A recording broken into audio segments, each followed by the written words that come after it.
Good morning friends, कैसे हैं आप लोग। मैं उम्मीद करता हूँ आप लोग अच्छे होंगे। आइए आज की वीडियो शुरू करते हैं। आज हम एक नया चैप्टर ले रहे हैं जिसका नाम है the bald man and the fly. ठीक है।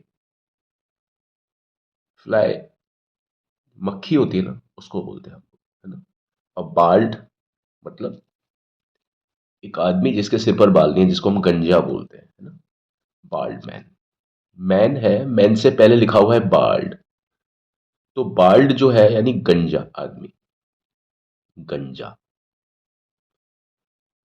ये हो गया आदमी। आदमी के बारे में बताया जा रहा है कि आदमी कैसा है, गंजा है। ठीक है। तो गंजा आदमी। और दी फ्लाई। फ्लाई मतलब मक्खी। मक्खी की इंग्लिश भी फ्लाई होती है और उड़ने की इंग्लिश भी फ्लाई ही होती है। तो इंग्लिश में जरूरी नहीं कि एक शब्द का एक ही मीनिंग होता है, एक ही मतलब होता है, ऐसा जरूरी नहीं है ना। अब आप देखेंगे कि ना सिर्फ इसका मीनिंग डिफरेंट है, बल्कि आप देखिए फ्लाई जो है वो नाउन है यहां पर, यानी मक्खी है।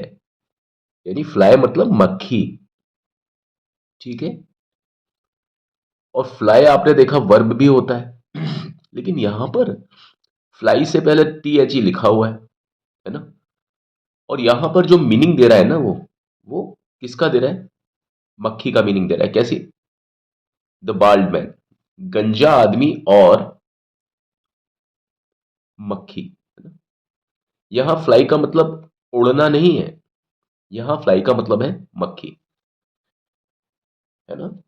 तो फ्लाई से पहले टी एच ई लिखा है, इसका मतलब टी एच ई ज्यादातर किसके पहले आता है, नाउन के पहले आता है। तो यहां पर ये क्या है, नाउन है ना। और ये टाइटल में है, एक आदमी का नाम है, एक आदमी के बारे में लिखा हुआ है मैन, तो दूसरा भी कोई जीव के बारे में ही होगा। ऐसा तो है नहीं कि एक तो व्यक्ति हो गया और एक कोई क्रिया हो गई। व्यक्ति और क्रिया नहीं, एक व्यक्ति है और ये भी एक व्यक्ति ही है, मतलब एक कोई चीज है या कोई एक जानवर है या कोई जीव है। ये एक जीव है और ये भी एक जीव है। तो हम किस तरीके से, मतलब कितने तरीके से हम पता कर सकते हैं कि जो फ्लाई क्या है, क्या ये नाउन है या वर्ब है। 100% ये नाउन है। पहली बात तो अगर आप इसको डिक्शनरी में देखेंगे, जैसा कि मैंने बताया कि कभी भी किसी भी शब्द को आप ये मत समझें कि वो एक ही है, तो उसका मीनिंग भी एक ही होगा। शब्द के मीनिंग यानी उनके जो भाव होते हैं और उनके जो अर्थ होते हैं वो बदलते हैं। और एक डिक्शनरी, एक अच्छी डिक्शनरी ही हमें बताती है कि एक शब्द क्या क्या हो सकता है। फ्लाई के बारे में हमें मालूम है, फ्लाई वर्ब होती है। फ्लाई, फ्लू, फ्लॉन, तीन रूप हो गए उसके, फ्लाई, फ्लू, फ्लॉन। तो ये वर्ब है, लेकिन ये नाउन भी है, यानी मक्खी। एक तो मीनिंग से पता कर सकते हैं और आप इस पूरे भाव से पता कर सकते हैं। एक गंजा आदमी और, अभी अगर हिंदी में भी लगाएंगे तो और के बाद में क्या आएगा, ऐसा तो है नहीं कि एक गंजा आदमी और क्रिया। नहीं, एक गंजा आदमी और फ्लाई का मतलब एक गंजा आदमी और क्रिया, एक गंजा आदमी और मक्खी। तो अब बताओ कौन सा सही होगा, अब गंजा आदमी और क्रिया या गंजा आदमी और मक्खी। तो गंजा आदमी और मक्खी से इसका मीनिंग आ रहा है फ्लाई का, यानी नाउन से मीनिंग आ रहा है। और वर्ब क्या है, वर्ब का मतलब है उड़ना। ठीक है। One fine summer day. अब हम इसको काटते हैं, वन फाइन समर डे, एक कट लगाया, है ना। आज मैं आपको थोड़ा अलग तरीके से बताता हूं। वन फाइन समर डे, एक कट लगाया हमने, एक जगह पर एक फ्रेज पर एक कट लगाया। अ ह्यूज फैट मैन, एक मोटा और एक बहुत लंबा चौड़ा आदमी, है ना। एक दूसरा कट लगाया। वन फाइन समर, एक बहुत ही सुहावने गर्मी के दिन, एक बहुत ही सुहावने गर्मी का दिन। ठीक है, एक विचार पूरा। अ ह्यूज फैट मैन, एक बहुत लंबा चौड़ा मोटा आदमी, कट लगाया। सेट डाउन, बैठा हुआ था, तीसरा कट लगाया हमने यहाँ पे। कहाँ बैठा हुआ था? अंडर अ ट्री, यहां कट लगाया।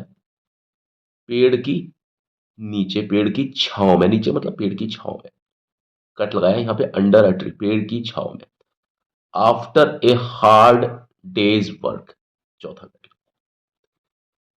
पश्चात, किस चीज के पश्चात? एक पूरे दिन मेहनत करने के बाद, पूरा दिन मेहनत किस चीज की? काम की मेहनत करने के बाद। ठीक है, ये हमने कट लगाते हुए पढ़ा।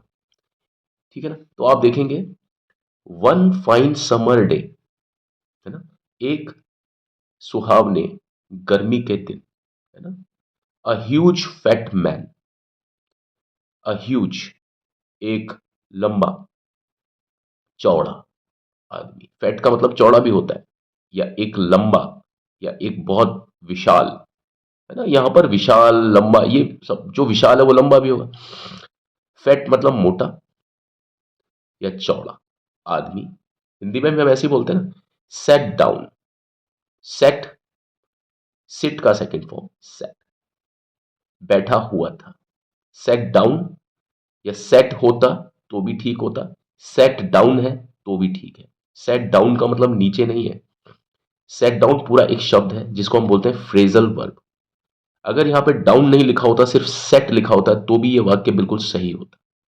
ठीक है, fat man set.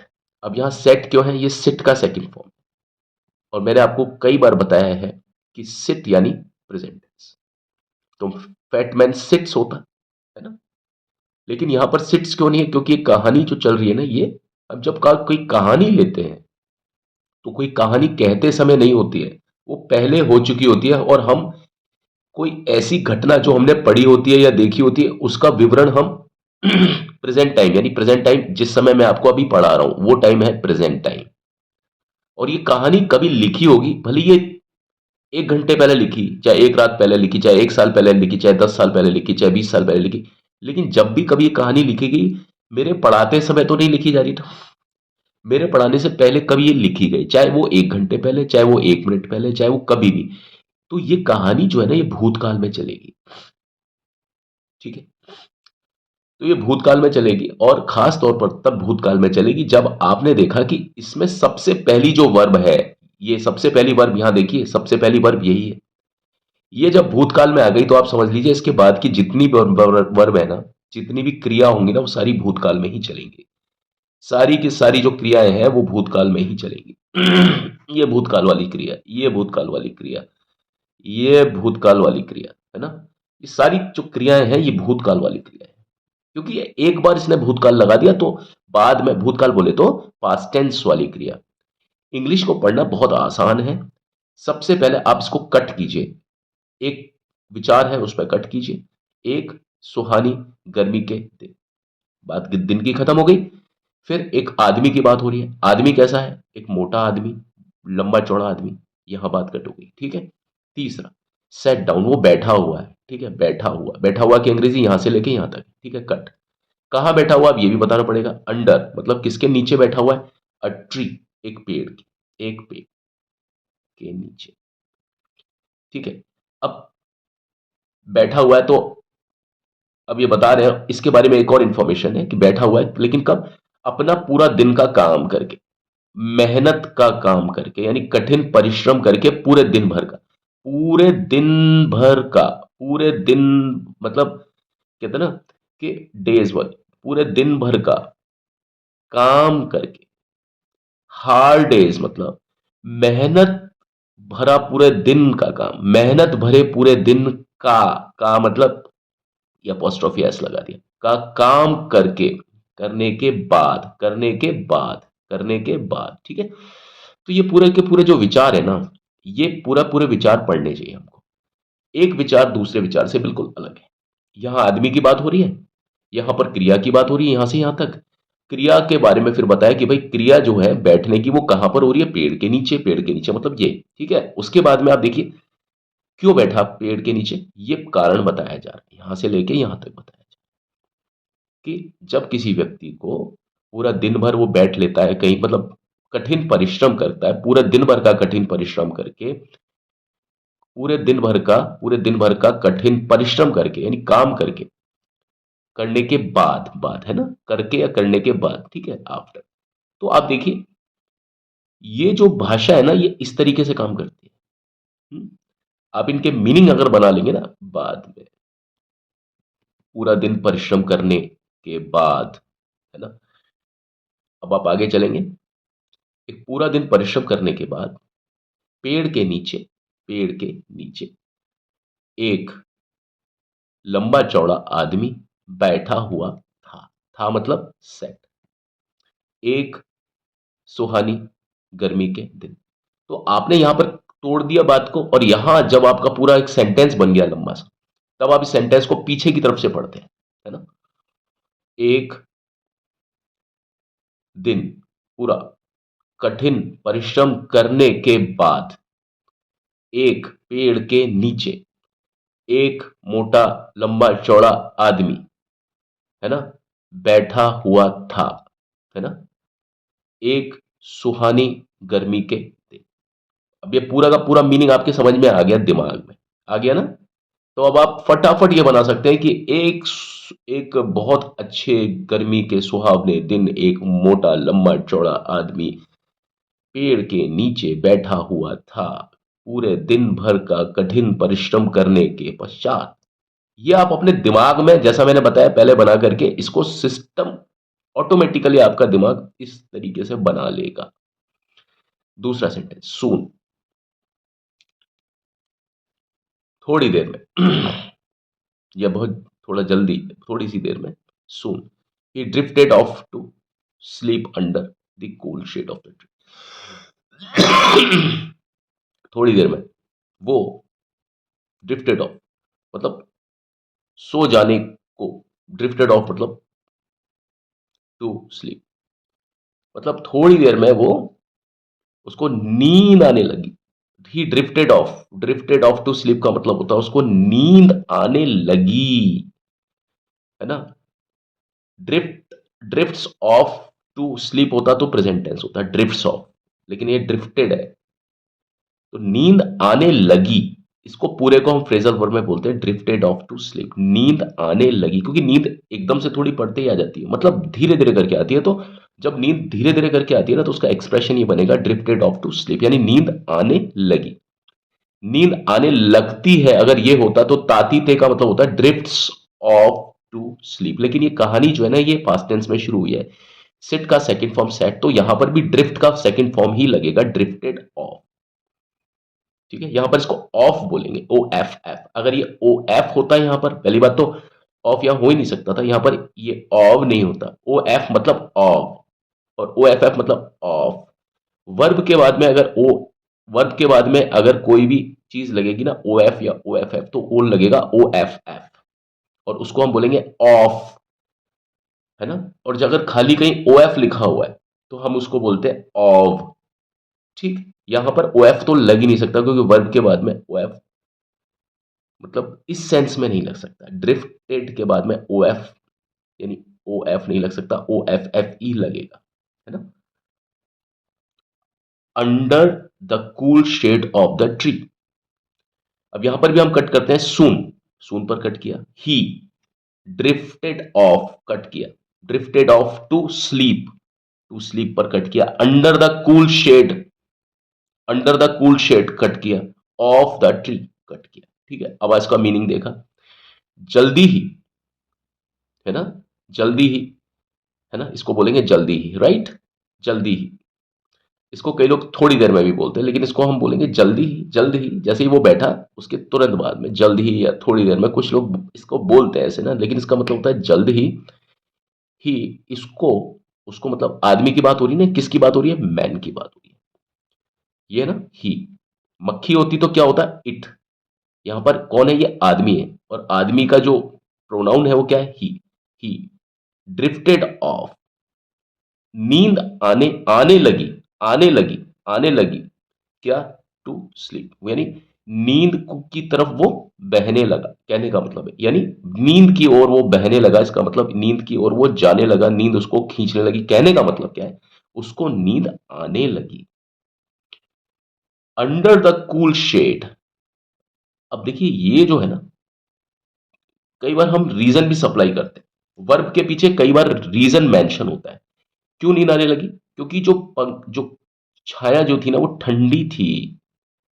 Cool shade, under the cool shade मतलब ठंडी छाया के तले, तले मतलब उसके नीचे छाया ठंडी थी, है ना? क्यों? क्योंकि वो पेड़ की छाया थी। अब छाया भी बताएंगे कहां की थी वो, कूल शेड, कूल शेड किसकी थी? ऑफ द ट्री, पेड़ की छाया की, है ना? ठंडी जो शेड थी, यानी जो उसकी ठंडी छाया पेड़ की के नीचे उसको नींद आने लगी। ठीक है, दी ट्री मतलब उस विशेष पेड़ की बात हो रही है, उस पेड़ विशेष की बात हो रही है जिस पेड़ के नीचे वो व्यक्ति बैठा हुआ है। हम किसी और पेड़ की बात नहीं कर रहे हैं, हम उस पेड़ की बात कर रहे हैं जो इस कहानी का में पेड़ आया है। तो जो इस कहानी में पेड़ आया है, अगर हम सिर्फ उसकी ही बात करें तो यहां पे पेड़, पेड़ से पहले इसीलिए ट्री आएगा, मतलब दी आएगा। अगर हम किसी और पेड़ की बात होती तो ट्री से पहले ए आता। ठीक है, प्लूरल अगर नहीं होता ट्री, तो सिंगुलर होता तो ट्री से पहले ए ही आता। इट इज अ ट्री, अगर मान लो कहीं यहां पर आ जाए इट इज अ ट्री, इसका मतलब वो पेड़ और ये पेड़ दोनों अलग अलग हैं। जब भी कभी इस पेड़ की बात आएगी यहां पर आगे, जिस पेड़ के नीचे ये आदमी बैठा हुआ है, तो ट्री से पहले टी एच ई ही आएगा, क्योंकि हम यहां पर एक किसी पेड़ विशेष की बात कर रहे हैं। कौन सा पेड़ विशेष? जिसके नीचे ये व्यक्ति बैठा हुआ है, जो कि कहानी से संबंधित पेड़ है। जिस कहानी को हमने शुरू किया, जिस कहानी के बारे में अभी हम पढ़ रहे हैं, तो ये चीज आपको बताती है कि भाई दी कहाँ आएगा, दी कहाँ नहीं आएगा। तो इसके माध्यम से मैं आपको ये सारी चीजें बता रहा हूं ताकि आपको लिखने में, समझने में, पढ़ने में, बोलने में, सोचने में कहीं कोई दिक्कत ना आए। अब देखिए, seeing the bald man asleep, अब ये जरूरी नहीं कि वर्ब हमेशा वर्ब के स्थान पर ही आए।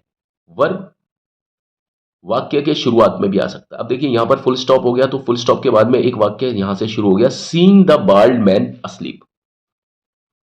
अब यहां पर सीइंग जो है वो वर्ब तो है, लेकिन वर्ब की तरह प्रयुक्त नहीं हुआ है, यानी वर्ब का यहां पर रोल नहीं निभा रहा है ना? यहां पर कैसे सेंटेंस के स्टार्टिंग में आ गया, सेंटेंस की शुरुआत में आ गया, जबकि सेंटेंस के शुरुआत में क्या होता है, हम लोग उम्मीद करते हैं कि एक नाउन आता है, लेकिन अब देखिए, seeing the bald man asleep, यहां कट कीजिए, इसका मतलब है देखकर, द बाल्ड मैन, उस, द बाल्ड मैन मतलब देखकर, उस, दी का मतलब यहां उस, जैसे यहां पर है, यहां पर मैंने क्या बताया, जब भी कभी कहानी से जुड़ा हुआ कोई भी चीज आ जाए जिससे पहले टी एच ई होता है, तो उसको हम या तो उस बोलते हैं या बोलते हैं वो, जो भी शब्द लग जाए, उस पेड़ की, यानी दी ट्री, उस पेड़ की ठंडी छाया में वो बैठा हुआ था। तो यहां पर टीएचई का मतलब किससे आ गया? उससे आ गया। यहां पर देखिए टीएचई का मतलब वो से आता है या उससे आता है, दोनों में से किसी एक शब्द से आ जाएगा। सीन, देखकर, उस, है ना, आ गया ना उस, टीएचई का मतलब उस आ गया, वो नहीं आएगा यहां पर। वो कभी कभी टीएचई का मतलब वो से आ जाता है, वो। तो टीएचई का मतलब या तो उस शब्द से आना चाहिए या वो शब्द से आना चाहिए, है ना? अगर इस तरीके से नहीं आता तो टीएच ही उस स्थान पर रखा हुआ है कहीं पर भी, वो गलत तरीका होता है उसका, यानी वो गलत रखा हुआ है, यहां गलत नहीं रखा हुआ है। क्यों? क्योंकि इसका जो अभिप्राय है वो हिंदी में जैसे हम इसको करेंगे ना, यहां पर उस शब्द की जरूरत पड़ेगी, और जैसे ही उस शब्द की जरूरत पड़ेगी आपको टीएच ही लगा देना है। बहुत आराम से और अच्छे तरीके से ऐसे समझा रहा हूं मैं आपको कि ये चीज आपको कहीं नहीं मिलेगी इस तरह से, आपको कोई समझाएगा या डिक्शनरी में कहीं इस तरह से नहीं। ये जब हम अनुभवी हो जाते हैं ना किसी चीज को पढ़ने समझने के, तब ये चीज आपको आती है। मैं अपना अनुभव आपको बता रहा हूं इतने बहुत ज्यादा समय देने के बाद में इन सब चीजों में। ठीक है, तो प्लीज इसको ध्यान से देखिए ना। सींग, देखकर, उस, बाल्ड मैन मतलब गंजे आदमी को, है ना, देखकर उस गंजे आदमी को सोता हुआ। ठीक है, या आप इसको उल्टा पढ़ो, सोता हुआ उस आदमी को देखकर, या कॉमा लग गया ना तो कट करो, और कहीं पर कॉमा नहीं हो वहां पर भी आपको कट करना है मन ही मन में, लेकिन कट सही जगह पर करना है। जैसा मैंने आपको कट किया, फर्स्ट जगह यहां कट किया, दूसरी जगह पर यहां कट किया, जहां एक विचार खत्म हो गया। ये एक व्यक्ति के बारे में बात कहां खत्म हो गई, एक व्यक्ति की, उसके बाद में उससे जुड़ी हुई क्रिया, क्रिया की बात यहां से लेके यहां तक चली, ठीक है। उसके बाद में किसकी बात चली, प्रेपोजिशन, प्रेपोजिशन मतलब वो कहां बैठा हुआ था, यहां से लेके यहां तक प्रेपोजिशन के बाद में यहां बात चली।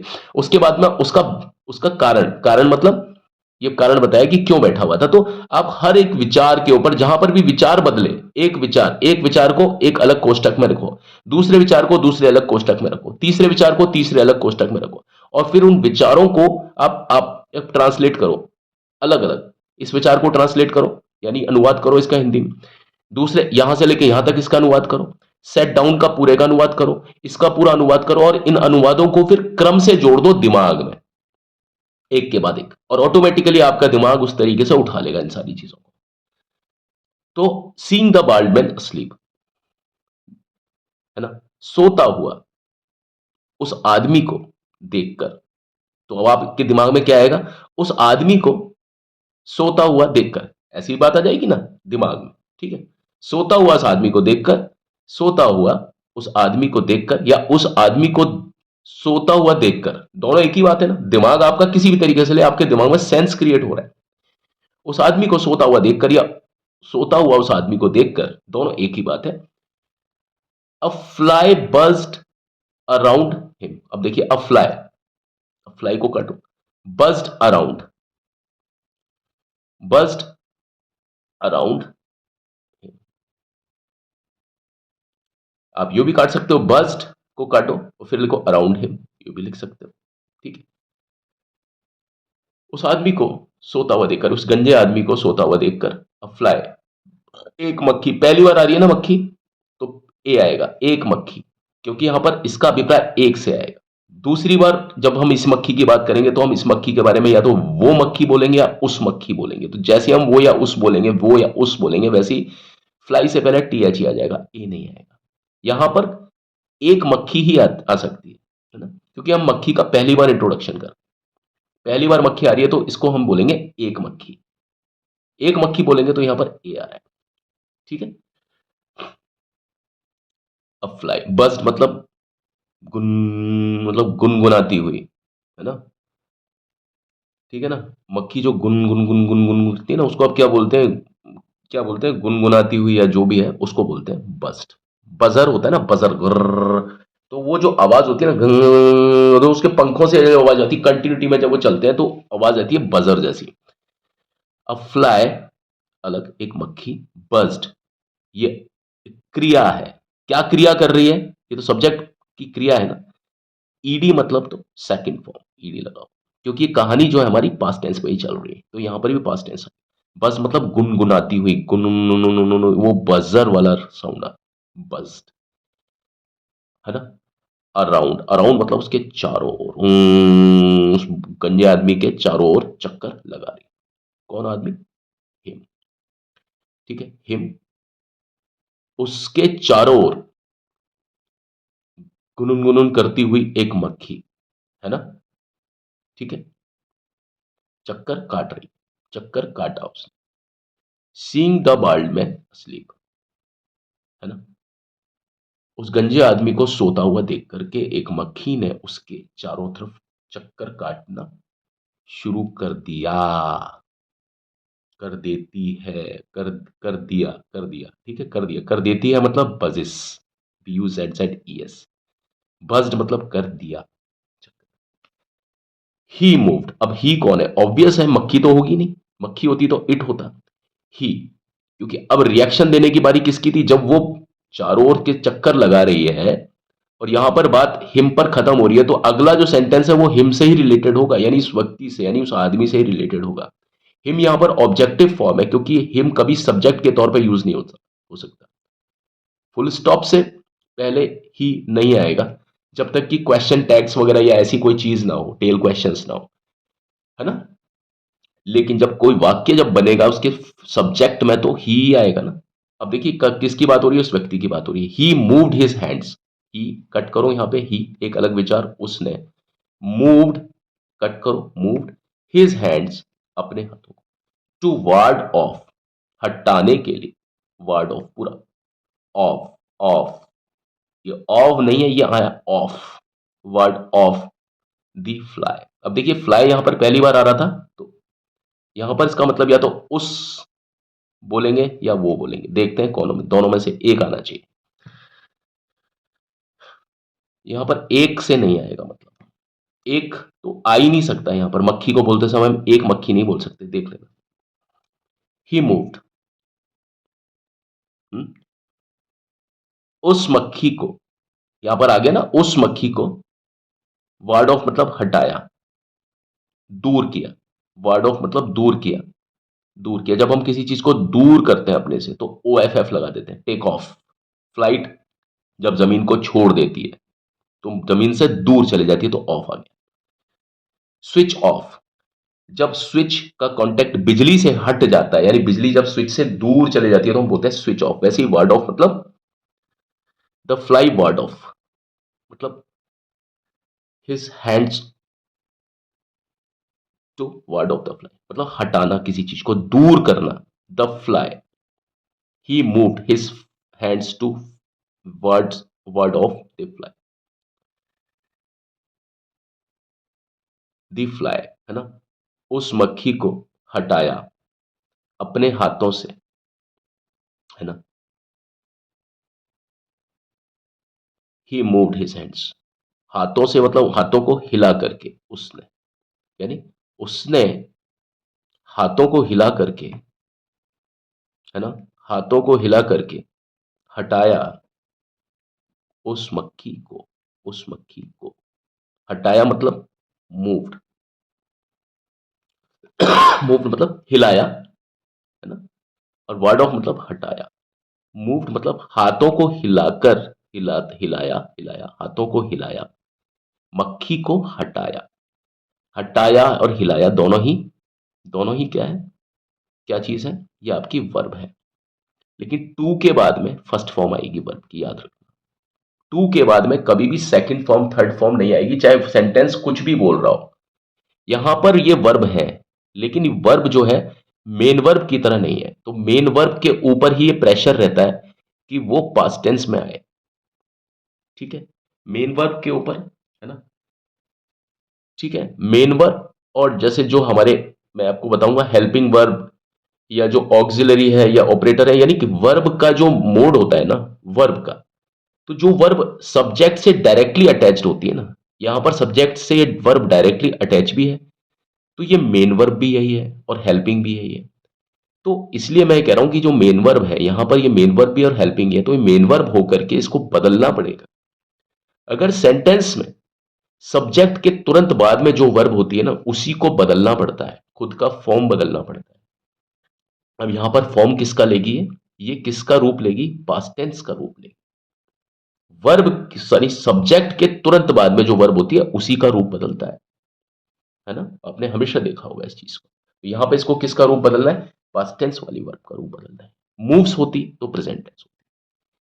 टू, लेकिन टू के बाद में कभी भी वर्ब का सेकंड फॉर्म या थर्ड फॉर्म नहीं आता, हमेशा टू के बाद में, टी ओ टू के बाद में वर्ब का फर्स्ट फॉर्म आता है।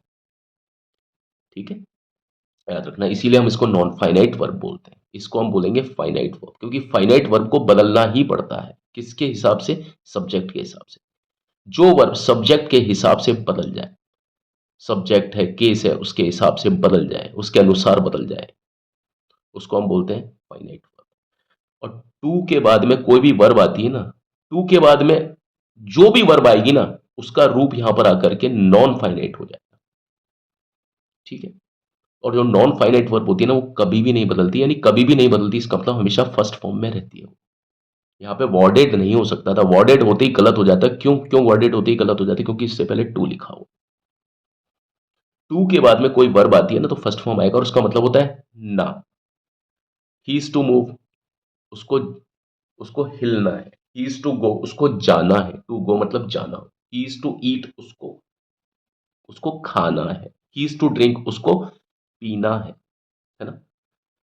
तो उसको हटाने के लिए उसने अपने हाथ को हिलाया। उसने हिलाया अपने हाथ को हटाने के लिए मक्खी को। ठीक। बट यहां से एक अलग विचार, लेकिन, बट, लेकिन, इट यहां पर कौन है? मक्खी है ना? क्योंकि ही किसके लिए प्रयुक्त हुआ है? आदमी के लिए। और फ्लाई कौन है? एक जानवर है, जीव है। तो इट और ये कोई पालतू नहीं है। अगर यहाँ पालतू होती, इसकी मक्खी पालतू होती है, ये कोई कुत्ते का नाम कुत्ता होता है, बिल्ली होता है, जो हमारे घर में रहता है, इस आदमी का जानकार होता है, घर में रहता है, तो यहां पर वो मक्खी की जगह पर शी आ जाता है।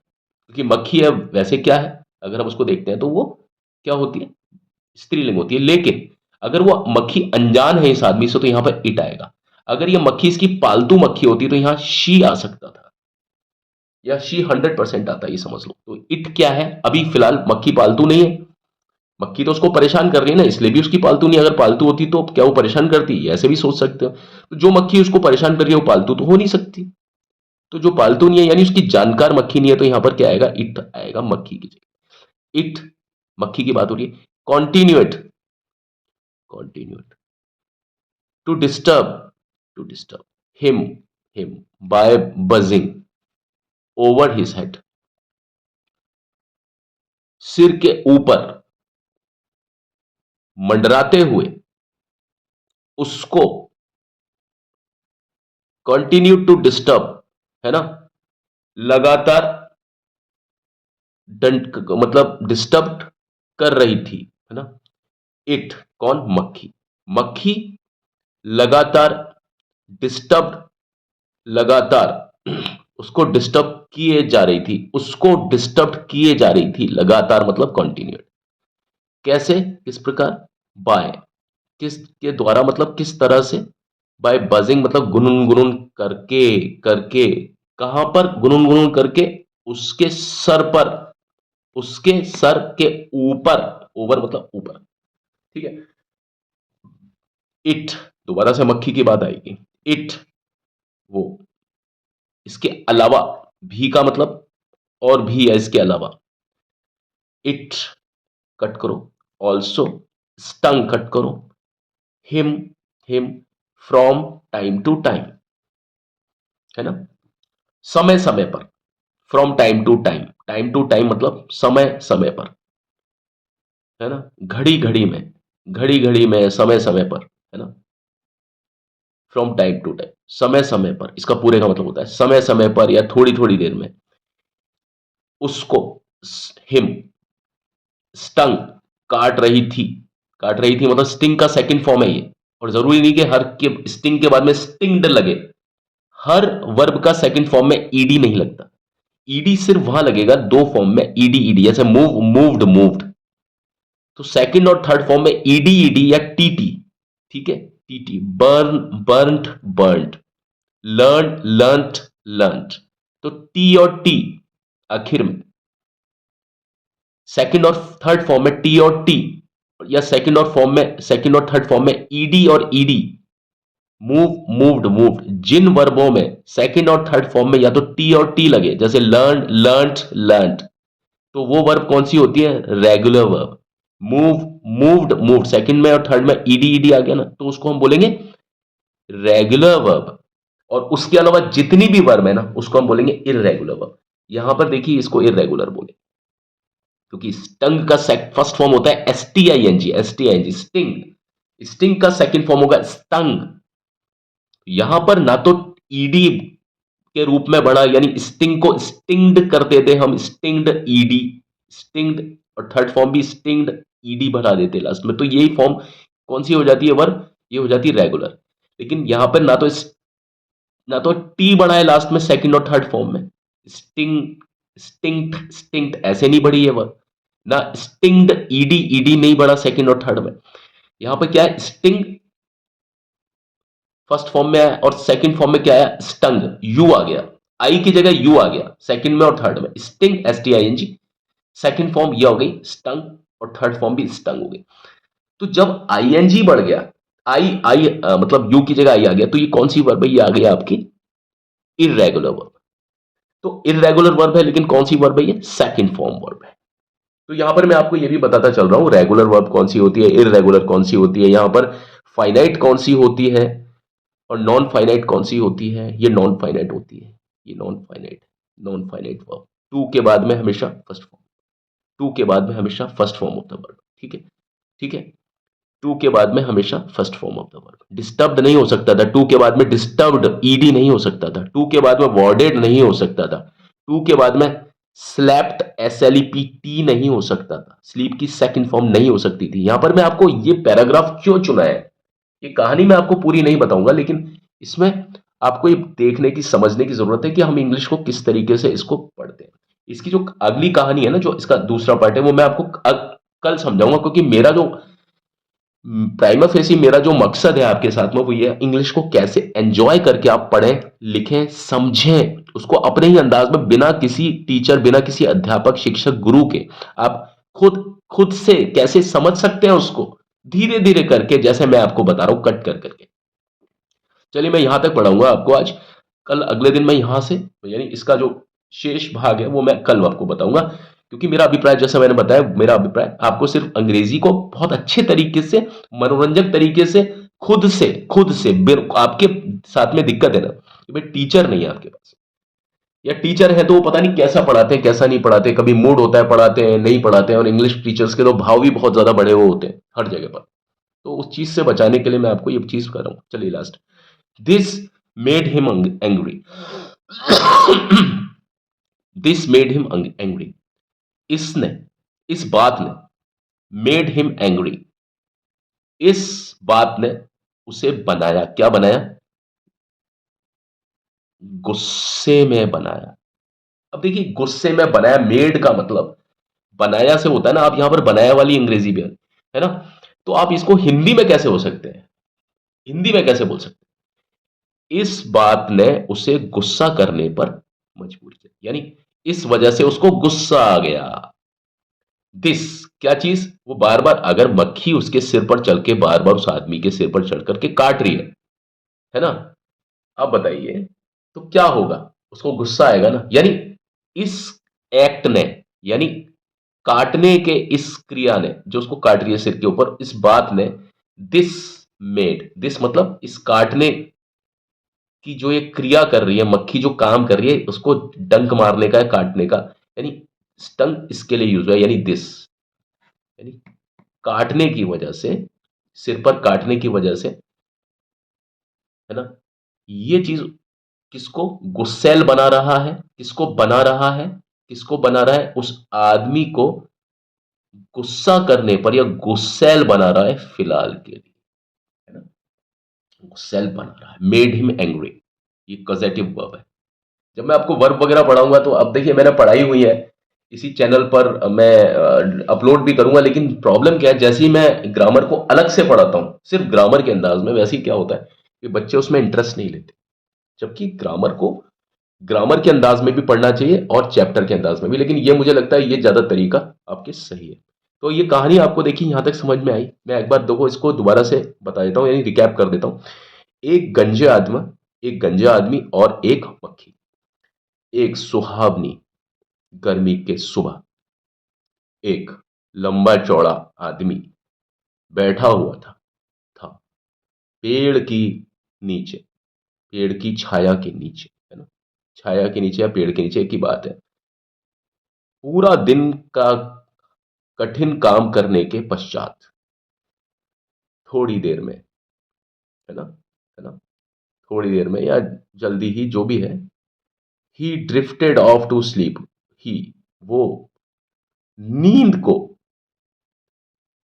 उसे नींद आ जाती है, यानी वो नींद की तरफ खिंच जाता है। He drifted off to sleep, है ना, sleep, under the cool shade, पेड़ की ठंडी छांव के तले, नीचे, पेड़ की यानी ठंडी छांव के तले, किसके? पेड़ की, पेड़ की ठंडी छांव के तले, seeing the bald man asleep, उस गंजे आदमी को सोता हुआ देखकर, या देखकर उस गंजे आदमी को सोता हुआ, या सोता हुआ उस गंजे आदमी को देखकर, है ना, तीनों की बात एक ही है। एक मक्खी गुनगुनाती हुई, या एक मक्खी गुनगुनाती हुई उसके अराउंड, चारों ओर, उसके यानी उसके चारों ओर एक मक्खी, मतलब उसके चारों ओर गुनगुनाती हुई एक मक्खी, है ना।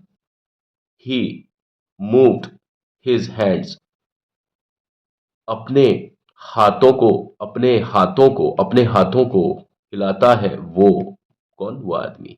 मक्खी तो हिलाएगी नहीं, मक्खी तो खुद परेशान कर रही।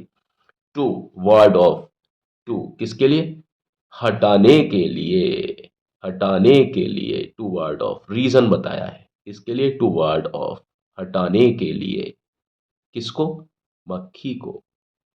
बट लेकिन, इट, मक्खी यानी इट कॉन्टिन्यूड, मक्खी सुचारू रखती है यानी काम को चालू रखती है।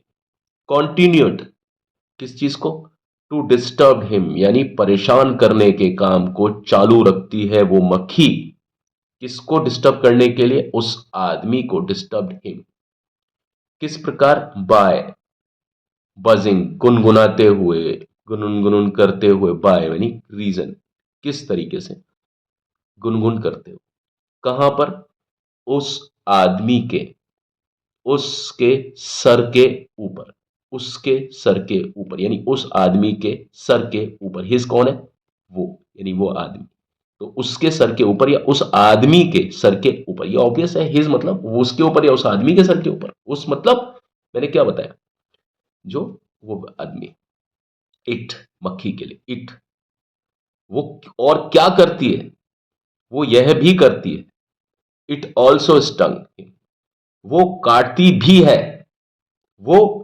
काटती भी है उसको, फ्रॉम, समय समय पर यानी थोड़ी थोड़ी देर में, थोड़ी थोड़ी देर में उस आदमी को वो काटती भी है,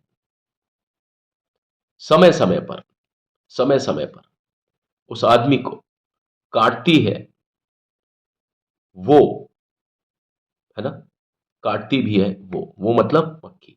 ये देखिए उल्टा चलता है, कुछ चीजें थोड़ी सी सीधी चलेंगी, एक बाएं से दाएं, लेकिन अल्टीमेटली जो ट्रांसलेशन है ना हिंदी से अंग्रेजी का, वो दिशा पे डिपेंड करता है। अगर आप सीधा चलेंगे हिंदी से अंग्रेजी में तो अंग्रेजी मतलब बाएं से दाएं चलेगी, दाएं से बाएं अगर इंग्लिश चलेगी तो दाएं से बाएं अगर अंग्रेजी चलेगी तो बाएं से दाएं हिंदी चलेगी ट्रांसलेशन में। इस तरीके से ट्रांसलेशन बहुत प्यारे तरीके से होता है। दिस, इस बात ने, दिस, इस बात ने या इस चीज ने गुस्सा, गुस्सा दिलाया, गुस्सा दिलाया या गुस्सैल बनाया, किसको, उस आदमी को। अब जाहिर सी बात है, गुस्सैल बनाया तो थोड़ी सी देर के लिए बनाया होगा ना, परमानेंटली तो नहीं बना सकता। जब कोई ऐसी चीज होती है तो यहां पर उस आदमी का स्वभाव गुस्सैल नहीं है, ठीक है ना, लेकिन उसको थोड़ी देर के लिए बनाया। तो जब हम made him, I made him angry, I made him fool, तो इसका मतलब है आदमी पागल नहीं है, he is not a foolish man, but I made him fool. कुछ कंडीशन ऐसी पैदा की कि भाई मैंने उसको मूर्ख बना दिया, कोई किसी को बनाता है, लेकिन कितनी देर के लिए, फिलहाल कुछ देर के लिए। उसी प्रकार इस बात ने उस आदमी को थोड़ा सा उकसाया यानी उसको गुस्से करने पर मजबूर किया, या आप कैसे भी लिख सकते हो। अब देखो यहां पर मजबूर मजबूर नहीं लिखा हुआ, लेकिन ये इसी तरीके से दिमाग में समझा जाता है, ठीक है। तो आज की वीडियो काफी लंबी हो गई है और बस मैं आपको ये, हालांकि छोटी सी बात है लेकिन आप देखिए यहां पर आपको मजा आया कि नहीं आया। अगर आपने इसको क्रमवार तरीके से पढ़े तो आप समझ जाएंगे कि भाई अंग्रेजी किस तरीके से पढ़ी जानी चाहिए, ठीक है। तो आज की वीडियो में बस इतना ही। मैं रिक्वेस्ट करता हूं कि प्लीज मेरे चैनल को लाइक, शेयर, सब्सक्राइब, कमेंट, जो भी कोई आपके सजेशंस हो प्लीज आप मुझे दीजिए।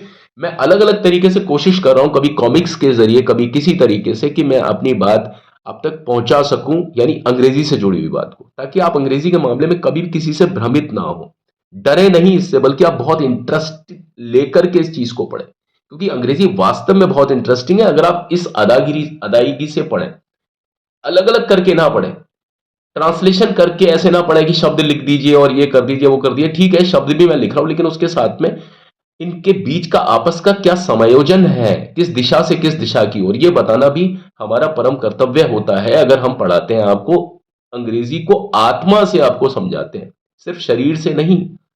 ठीक है, तो आज की वीडियो में बस इतना ही। अगली वीडियो में मैं किसी और कंटेंट के साथ में आपके यानी किसी यानी इस पूरी कहानी को कंटिन्यू करूंगा, सॉरी, है ना। तो कल तक के लिए मुझे आज्ञा दीजिए। तब तक के लिए आप सभी खुश रहें। तब तक क्या, आप हमेशा के लिए खुश रहें, आबाद रहें, मंगलमय रहें। May God bless all of you. Take care. Have a nice time. Bye.